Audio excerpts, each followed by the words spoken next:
So yeah, thanks very much, Gerd, and thanks to sponsors of the HUG event and to the HDF group. So I'm Mark Miller. I'm from Livermore Labs and have been involved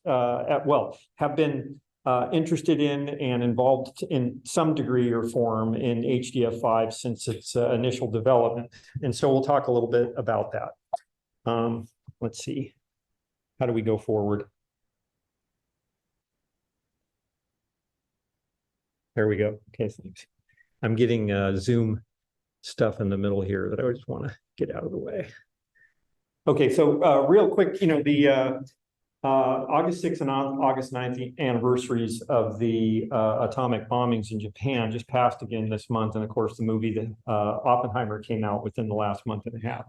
And it made me start to wonder in more detail about the extent to which computing played a role in some of the early activity that was going on in the Manhattan Project. And it turns out it played a role from the very beginning.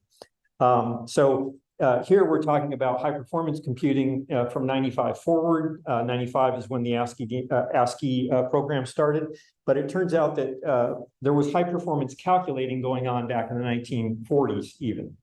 And so these are some pictures. Basically, when the Manhattan Project was underway, they couldn't experiment with literally all of the materials that they needed to do experimentation with. They needed to do some theoretical computations in order to do that. So at the end of the day, they employed armies of women to do this. In fact, in order to determine the number of women on a project, they would refer to the term kilogirls to understand the total number of women they needed to do computations. Some of the computations would take months.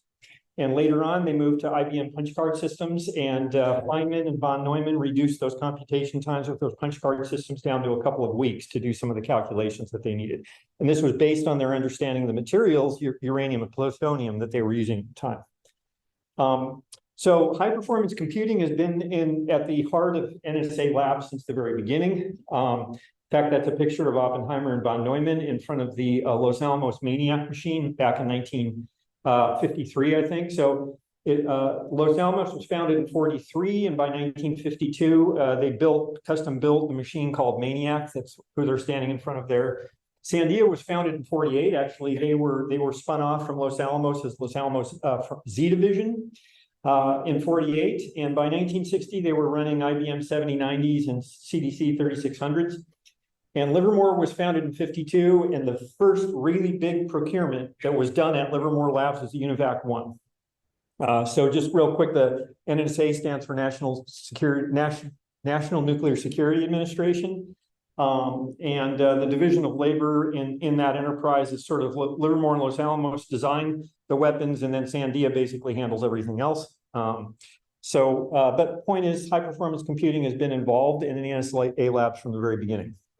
So in 95, the ASCII program started. The goal was to replace nuclear testing with modeling and simulation. And one of the key cross-cutting efforts in the ASCII program was the data models and formats effort, ASCI-DMF. The goals there were multi-pronged: provide high-performance, scalable parallel I/O, support a wide diversity of scientific data, and be extensible to new kinds of scientific data.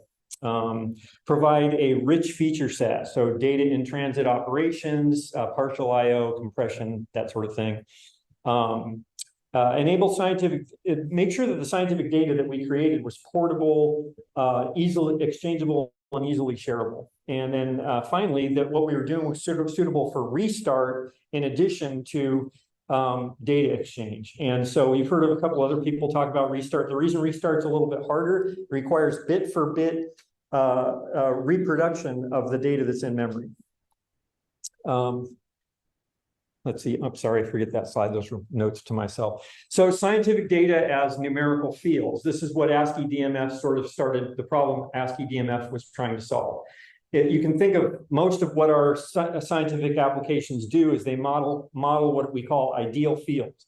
In this case, you can think of a function, think of it as a function, but it's all scientific data is either a real or even an imagined, doesn't have to be actual real, it could be an imagined observable in the real continuous world. It has infinitely precise values at infinitely many points. It's something that you could actually measure if you could go out and create, stick all the sensors on the system that you wanted to measure.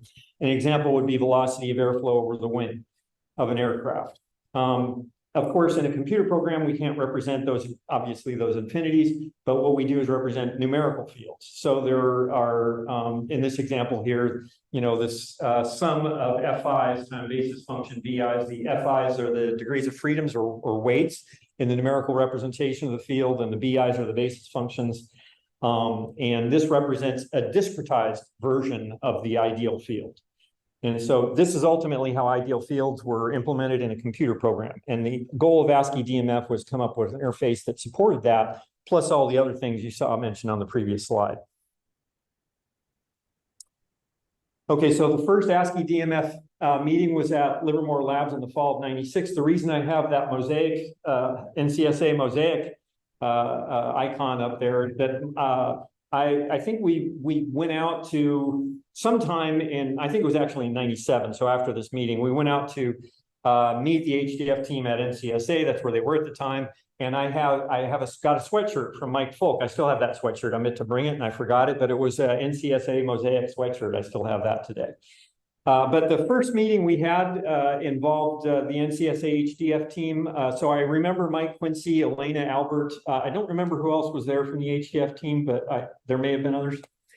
There was a mathematician from Limit Point Systems, David Butler, and he's actually published a number of papers on vector bundles, fiber bundles, and sheaf data models. In fact, he's patented the sheaf data model.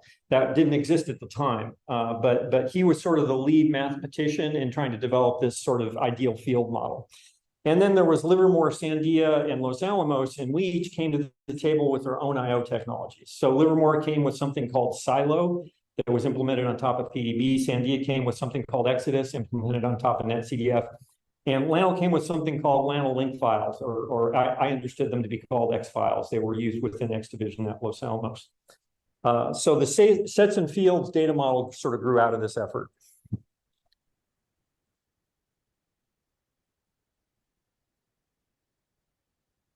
So if you take we'll kind of drill down on the state of I/O libraries at the NSA Labs at that time. So at Los Alamos, there was this link file, basically, and it was primarily a serialization format. It was a very fixed format. Different fields were ordered at different byte offsets within a file. No random access. Not a lot of flexibility in that format. And in fact, my understanding at the time, there were probably 3 or 4 different versions of this link file format being used within Los Alamos. So Livermore had something called Silo on top of PDB. This was mainly supported structured codes for hydrodynamics at the time. PDB is called Portable Database. It provides a lower level interface to things like arrays, events, and floats, and so forth. And it also provided random access to those. And then Sandia had Exodus 2 on top of NetCDF. Sandia mainly deals with unstructured codes for mechanics, for example. So NetCDF provided the interface that was sort of represented arrays and floats and ints and sort of that. But the interesting point was Sandia, I think, was the only lab among the 3 of us that was relying upon this externally developed third-party library, NetCDF, which had its own community and a fledgling ecosystem of tools.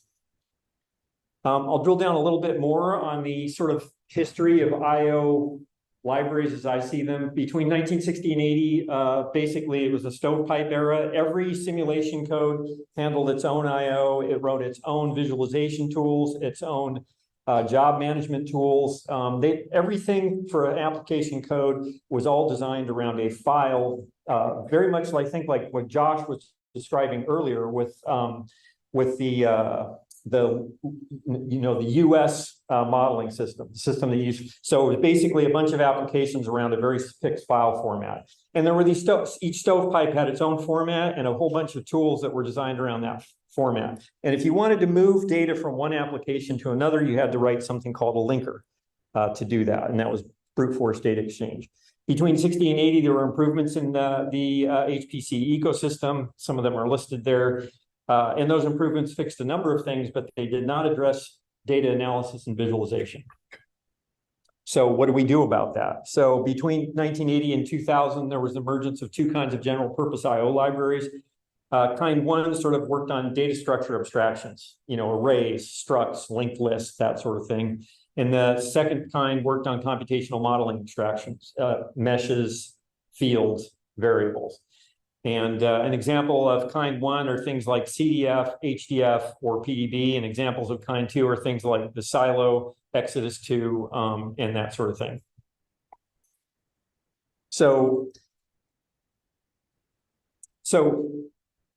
the question that I'm posing on this slide is software engineering versus data engineering. So if you think about the level of abstraction at which you describe data, if all you do is describe data as bytes and offsets, then all you can do is write tools that can access it at sort of at bytes and offsets. If you describe it in terms of arrays, then you can sort of process it at higher levels. If you described it in terms of scientific modeling objects like meshes and variables and materials, then you can write tools that operate at those levels. And those are the levels that visualization tools and other data analysis needs to operate. So this keeps kicking me out of. Yeah, so bottom line, the level of abstraction at which you characterize data, it governs entirely a community's ability to write general purpose tools. At the end of the day, that's the most important thing to me, is how easily someone who does not know me, does not know my data, does not know my application, can downstream of me write a piece of software that I can still use. That's what I care most about. So for me, IO isn't about IO. It's about data exchange. It's about getting my data out of one piece of software into another that can do something useful to it. So the bottom line, describing data is challenging. I put this image up because I think this comes from the ASCI-DMF days. It's probably a 20, 25-year-old view graph. And the idea was to characterize all the different ways in which scientific data is kind of complicated. So we have things like mesh element types, you know, up there in the upper left corner, quadrilaterals, triangles, hexahedra, tetrahedra, arbitrary polyhedra, that sort of thing. And then basis functions, trilinear, bilinear, bicubic, tricubic, you can just continue the number of different basis functions. You can have sparse and dense fields. There's just a whole bunch of issues with respect to characterizing and describing scientific data. Coordinate systems. You heard Greg speak earlier about decompositions of a mesh into pieces. So the way that meshes are decomposed, it just goes on and on and on. And every year someone comes up with a new idea, a new way to do something that's really useful. That's what all the question marks there are supposed to represent, is we don't know what we don't know. So if you look at the design life cycle of scientific computing applications, by the way, how am I doing on time?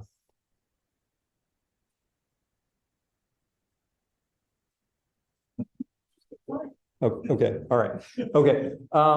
So if you look at the design life cycle of scientific applications, the problem specifications start over there on the far left, the continuous math model. So if you're dealing with things like sets and fields and relations, partial differential equations, that's what a lot of the tools do.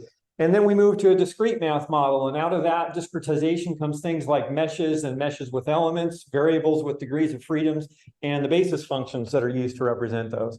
And then finally, you take those and you implement those into computer language. So you actually have working code. This ultimately results in element types and weights, buckets of numbers, floating point numbers all over the place, and then the languages that are used. At each phase, different teams can make completely different choices. They can all start in the same place, but they make completely different choices. So what you end up is with a picture like this, where you have an abstract math model that they all have in common on the far left, but they've all made different choices. And so if you walk up to code A, B, C, D, or E here and sort of ask them, well, what's your scientific data? You're going to get 5 different answers for the same problem at the end of the day. So if you look at the integration technologies or the data expression technologies over here on the far right, that's where you write link tools, code linkers. And so to link code A to code D, for example, someone has to get in there and write a linker, brute force integration. If you're sort of in that column where you're designing code phase, you can use tools like HDF5, PDB, NetCDF. If you move further to the more abstract phase, then you get into things like meshes, computational meshes, and so forth. That's things like Silo and Exodus and CDM Lab, which came from Los Alamos. And then finally, what ASCI-DMF was trying to develop was the sets and fields or safe data model. So I'm putting this picture up as well. So unfortunately, that abstract math world is a little bit too high of a conceptual barrier for most application developers to get over at the end of the day. So, the mathematician I mentioned earlier, Dave Butler, he started off with a relatively simple vector bundle model, and even vector bundle models are not simple at all. He moved from there to fiber bundles and ultimately from there to sheaves, and sheaves, don't even ask me what a sheaf is. You want to go look up what the patent is for a sheaf. But bottom line, the SAFE was an attempt to simplify those models in a way that would make sense for application developers. I say simplify that, and this is an attempt to. So I presented this slide in a meeting once describing the SAFE data model. What I was trying to do was describe in the upper left-hand corner there, an application is writing out the full mesh at 3 different time steps, T0, T9, and T17. So that full mesh is meant to be those 9 quad elements. And then for the nodes, node set B and node set A, it was going to write out everything that was happening in the finest time resolution. That was the goal. That's the statement of the problem. And then all this crap you see there was all the SAFE data model primitives that were used to do that. And so after I walked a group through this whole model and expressed it to them, someone raised their hand and said, well, I guess it's more complex than it looks. and that really kind of struck me at the time. Yeah, it was pretty complicated.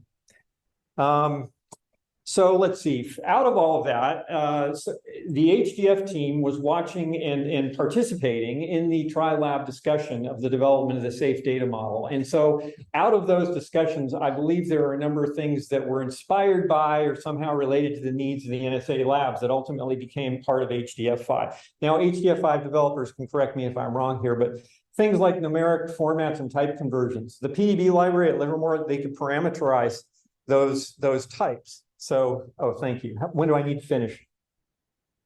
In 18 minutes. Oh, okay. Thank you. Thank you. So in the PDB library, for example, at Livermore, we had a bunch of crays to do our compute, but we did visualization on the SGIs. Okay. So if we wrote a data file out, which had cray floats in it, and then downstream users looking at it with their viz tool on an SGI, every time they open the file, convert from cray to SGI, convert from cray to SGI. Every time they open the file, convert from cray to SGI.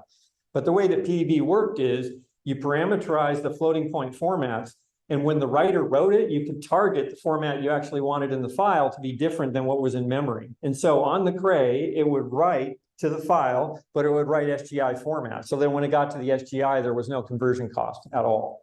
And I think this inspired the way that HDF5 works today, for example, and the numeric format conversions. So the things like groups in HDF5, I think of them as directories. I still call them directories, but they're groups in HDF5. Mounts and symlinks, those are obviously inspired somewhat from the metaphor with file systems. They were also being used, for example, in Silo PDB at the time. The multiple independent file parallel IO paradigm, that's not so much a feature of HDF5, but it is a very efficient way to use HDF5 for scalable parallel IO. And it would not be possible without other features in HDF5, for example, groups. MPI-IO, that came out of the need at Sandia for scalable IO to a single file. They wanted to be able to write one file across all the MPI ranks, scalable IO to one file. So MPI-IO, that capability in HDF5 grew out of that need from the NNSA Labs. The things like data spaces, I believe data spaces, and Quincy maybe correct me if I'm wrong, but I believe those were inspired to some extent either from the SAFE data model's notions of sets or even from Exodus notions of node sets and side sets. Okay, all right. Virtual file drivers. So it was inspired by all the different file systems and dump strategies used at the NNSA Labs. We'll get into that in another slide. But for example, we were doing code development on Windows, and we needed to go bigger than 2 gigabytes on Windows at the time. So that was the family file drivers. On the ASCII Red system, and even on ASCII Blue Mountain at Los Alamos, we needed to write metadata to one place and raw data to another place. That's the split file driver in HDF5. Then the MPI-IO obviously was file driver was to support MPI-IO. More recently, this is after ASCI-DMF ended, the file image feature came out of work that we did with HDF5 back in 2012. And then virtual data sets, I think I'm claiming, you can correct me if I'm wrong, are inspired somewhat from Silo's multi-block objects. Maybe not. No, okay. From experimental. Oh, okay. Cameras, images from different. Oh, okay. Okay, well, we were doing that before they were now. Just play. So bottom line, a number of features that are available in the HDF5 library today were inspired or came out of needs from the NNSA Labs in the early days of the ASCI-DMF project.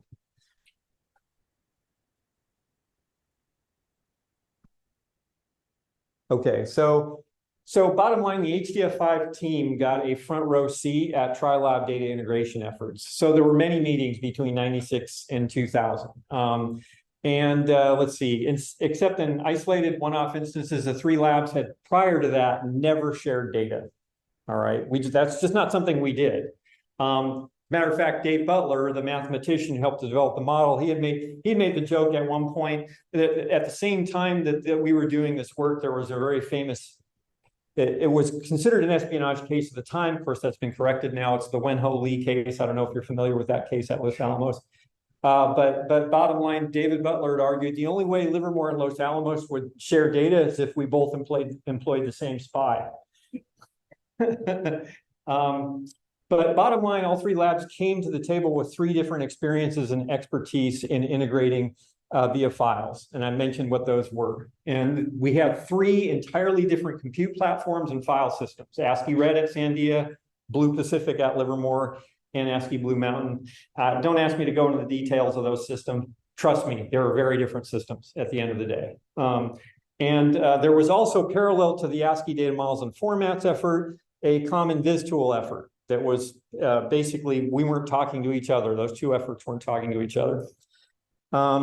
So the role that the team, in my opinion, the role the HDF team played in the ASCI-DMF, and then the role that ASCI-DMF played in HDF5. So the team served as an objective third party for us. The three labs, Livermore, Sandia, and Los Alamos, couldn't necessarily agree on things. Often that happened. But the HDF team provided an objective third party that we could kind of rely on or trust to some extent to come up with the answers, some of them that we needed. I believe the HDF team took the best of the ideas from all three labs and used those to inform the design of HDF5. They found a way to incorporate the only available portable scalable parallel IO interface at the time, MPI-IO, into HDF5. That was a big deal at the time. That was a really big deal to be able to say that we had a scalable parallel IO library that also operated at this high level of abstraction. The HDF team also obviously found other user communities that were interested in using HDF5. So that was a big form of leverage to the tri-labs, and we were happy to see that, happy to see the uptake in it. And ultimately cultivated and curated HDF5 and associated ecosystem to what it is today. What I treasure about the HDF5 experience, so first off, the people I've worked with across the NNSA and with THG. That's probably the most important to me, and the small role I got to play in helping HDF5 come about. The impact the HDF5 has had in various communities, obviously, it's had a very broad impact and very deep. I'll just say this, I really liked the rock solid API stability of HDF5. I work on another team, I work on the Visit project at Livermore Labs, and we use VTK there. And I estimated that we've spent between $1 million to $1.5 million keeping up with that API. Every time they change VTK, we've got to get in there and re-architect our code. It's not easy. It's sometimes multiple week effort by one developer to update. We've never had that problem with HDF5, much to the chagrin of the HDF5 developers, because we're still operating in some cases on the 1.8 API. But bottom line, I've really appreciated that feature of the HDF5.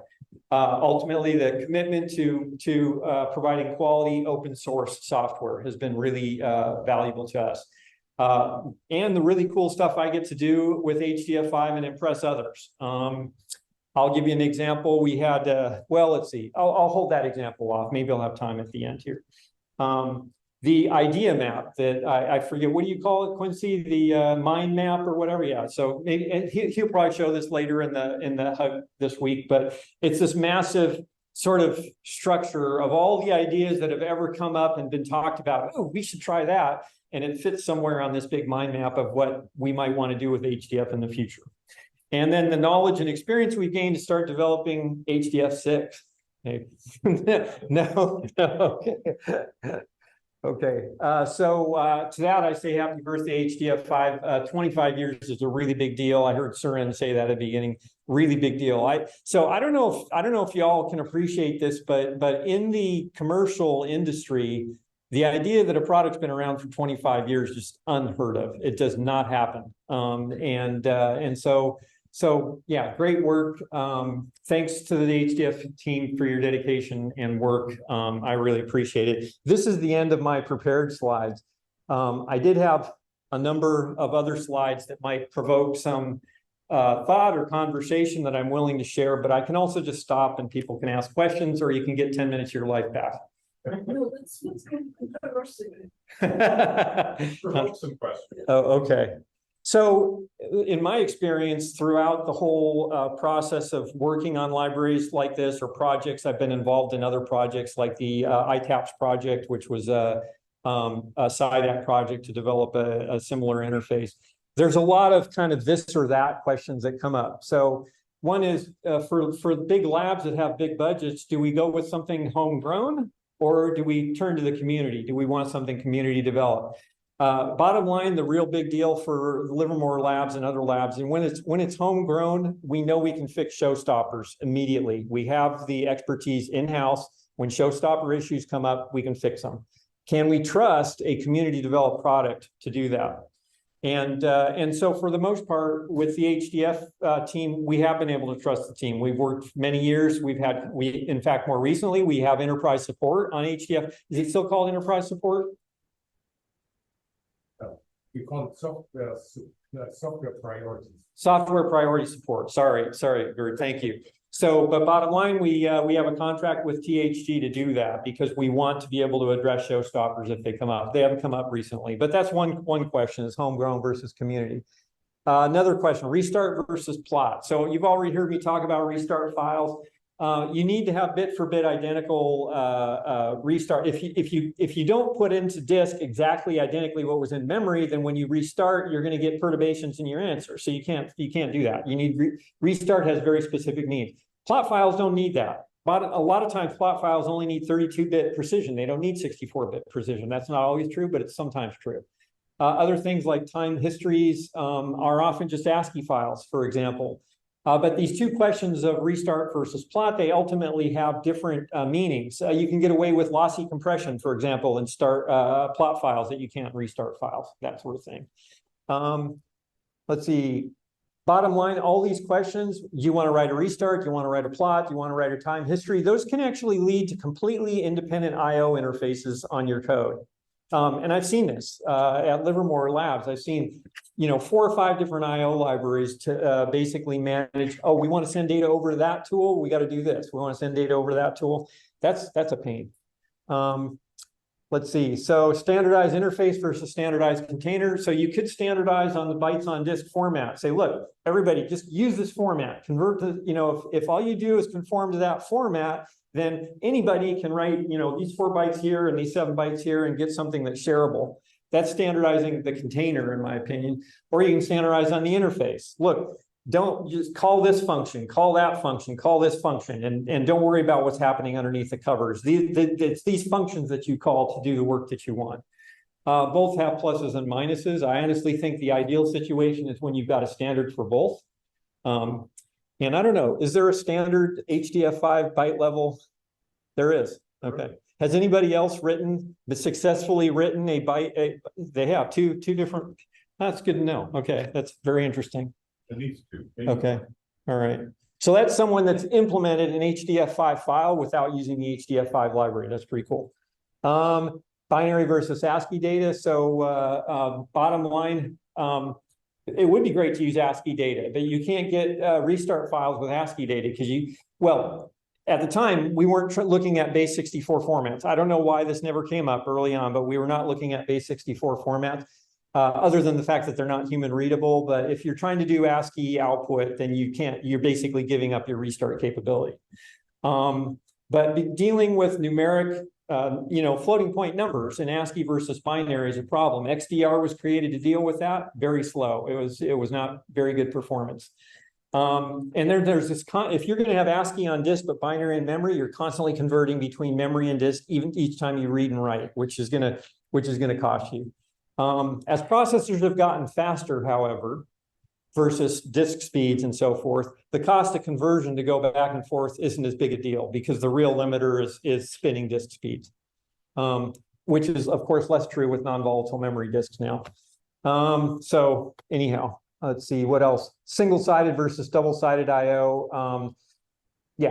Long story short, when we're doing I/O, we think the application is always in control. I've got to push data over there to disk, or I've got to go grab that data on disk. And I really think that you ought to think about I/O as a two-sided exchange all the time. I have some data, I want some data, this guy pulls the data out of there. And so the idea is all applications just sort of say, I'm going to publish, I have this data, if you want it, go get it.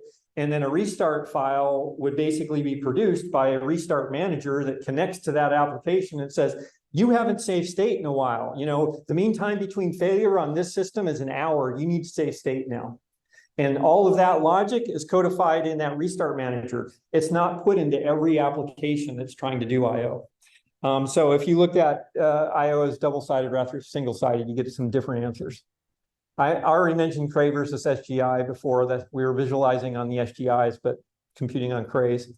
Hub and spoke versus parameterized formats. If you take an approach where you're storing always to a hub format, then you are going to pay anytime you are an application that is some way different from that hub, either the precision you operate at with, or the, like, let's suppose you're a structured grid. But in order to be general, the hub is only for unstructured grids. You now pay a price every time you want to write or read to convert to the unstructured case. I'll talk more about structured versus unstructured grids on another slide if I've got it here. But I like parameterized formats. You sort of say, here's the data that you have, and here's the data that you want, and there's a way to parameterize the two pieces. An example of this would be the node order over a hex of a hexahedral mesh, what the node order is. You just say, this is the node order I'm using. If you need a different node order, tell me what you need and I'll convert it. So structured versus unstructured meshes. Real quickly, for structured, so for a mesh, what you need to store is basically the coordinates, the XYZ coordinates, and then the connectivities of the elements that connect together. So if you have hexahedra, that's a total of 11 problem-sized arrays, 3 for the coordinates XYZ, and then 8 for the 8 corners of the hexes. All right, so that's a lot of arrays. If you are a structured gridded code and that's the only way that you can store your data, you're taking a 10x hit on storing the mesh. In the file, that's not bad. You've got the mesh and 100 other variables on the mesh. Who cares that the mesh is a little bit more expensive? But when you read that into memory of a viz tool, now I care a lot because I only have the mesh and one mesh variable, and that 10x hit is really big. So you need I/O libraries that actually understand the difference between structured and unstructured meshes. And you know what? I'll probably stop there. I'm down to 2 minutes. Why don't I stop there? I have a whole slew of these, you know, what about this? What about that? I'll stop. And thanks everyone for your time and allowing me to talk about it. Thank you. What an inspiring presentation. Thank you very much. Sure. We have time for one question, maybe? Mark, go ahead, please. Sure. So I think in some of the talks today, I saw that maybe implementation, not necessarily, in some of the talks today, we saw some instrumentation was necessarily easy to survive. I think there's a conversion still. So I'm wondering, kind of in the early days of version source HDF5, did some people start using the format before they started using the library? No, it's library first for HDF5 anyways. Yeah, turns out for PDB that wasn't true. The PDB bytes on disk format was easy enough that there were 3 different implementations of that. That's PDB was a Livermore homegrown sort of early version of this kind of technology. But go ahead. And then I guess how would you maybe address or improve the situation of implementation where I think there might be some constrained bias situation? Oh, you're talking about the first talk off the accelerators and yeah. So I wanted to ask, was Mark here? Oh, Mark. Were some of those early formats, were they using compression or anything to reduce the amount of data? Lossless compression. Okay. Everybody has to write more data than they can afford to buy from storage. So we don't have lossless. Okay. And nobody would be willing to use it. Right. Lossless compression. Okay. And did you guys sort of like plan out what that bytes on disk format was going to look like well in ahead for those instruments? So yes, the first couple of experiments I was talking about, each experiment invented their own. Yeah. So ZDF and V0 each other. Yeah. For the more recent experiments, there is a homegrown in high energy physics library that they all use. They all use it differently. So the way the CMS experiment characterizes an electron is very different from the way the Atlas experiment does that. But that's because their detectors are very different. So they're sharing the data format at the level of the library that's used to write files. But again, they can't read each other's data. Wouldn't know how to interpret it. Yeah. Okay. All right, thanks. All right. Thank you. Okay.